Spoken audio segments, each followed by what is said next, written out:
Welcome back to Pro News Weekly. And we've got a market that can't quite make up its mind this week. The US dollar is pulling back. Stock indices have hit the pause button. Gold refuses to give up, and honestly, Bitcoin's getting a little boring. Boring Bitcoin. That's not a sentence I expected to say this year. Let's start with the dollar. So markets focused on Kevin Warsh's comments about progress on inflation, far more than his stated intention to actually hit the 2% target. And that matters because it lowers the odds of monetary tightening in 2026. The dollar index slid right back down after more than one-year highs, and the data didn't help.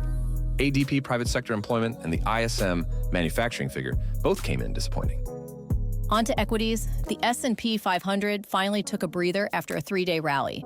There was a real rotation underneath the surface, money moving out of the tech names that got caught in the sell-off and into more economically sensitive issuers. And there's a seasonal angle here that I love. Since 2014, the S&P has never closed July in the red, never once. Over the past 2 decades, July averages a 2.5% gain, 4 times better than the other 11 months. That's a stat worth paying attention to. But you're not getting carried away by that number, are you? Not even close. The Middle East remains fragile. The Fed wants to tighten. There are real questions about whether all this AI spending is paying off. And debt market yields remain elevated. The risks haven't gone anywhere. Let's move on to gold. And this one surprised me. The second quarter was gold's worst since 2013. It fell out of favor on a few fronts. The Middle East conflict pushed oil prices up, and some feared that surging inflation would force the Fed to keep rates high for longer. Plus, Warsh's hawkish shift.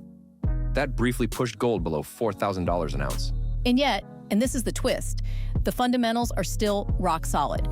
The official Monetary and Financial Institutions Forum survey shows the share of central banks holding gold jumped from 71% to 82%. That's a big move. And roughly 30% of the 74 respondents plan to buy bullion over the next 2 years. Here's the headline number for me. 61% expect prices to climb to $5,000 to $6,000 an ounce within 12 months. So, the weak quarter and the bullish outlook are living side by side. Okay, over to Bitcoin. Our quiet one this week. It hit a 21-month low. A few things piled on at once. Worries about changes to Strategy's capital management approach. Outflows from the specialized ETFs and competition from tokenized assets. And those tokenized assets are getting more accessible and more volatile, which, ironically, makes plain old crypto look kind of dull by comparison. Exactly. And the strategy angle is key. Michael Saylor's company signaling it might not just buy but also sell digital assets.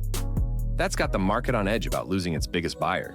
The specialized exchange-traded funds, numbers back that up, don't they? In June, assets under management across 13 U.S. Bitcoin ETFs fell by $4.1 billion. The worst month in the history of these funds. BlackRock's IBIT alone lost $3 billion.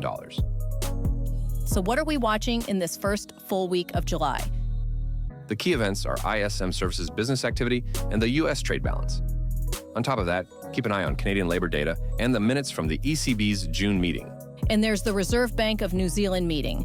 The IMF recently urged the RBNZ to tighten policy. The big question, will the regulator take that advice on board? We'll find out. That's it for this episode. Stay on top of global market moves with Pro News Weekly. Like, share, and subscribe. We'll see you next week.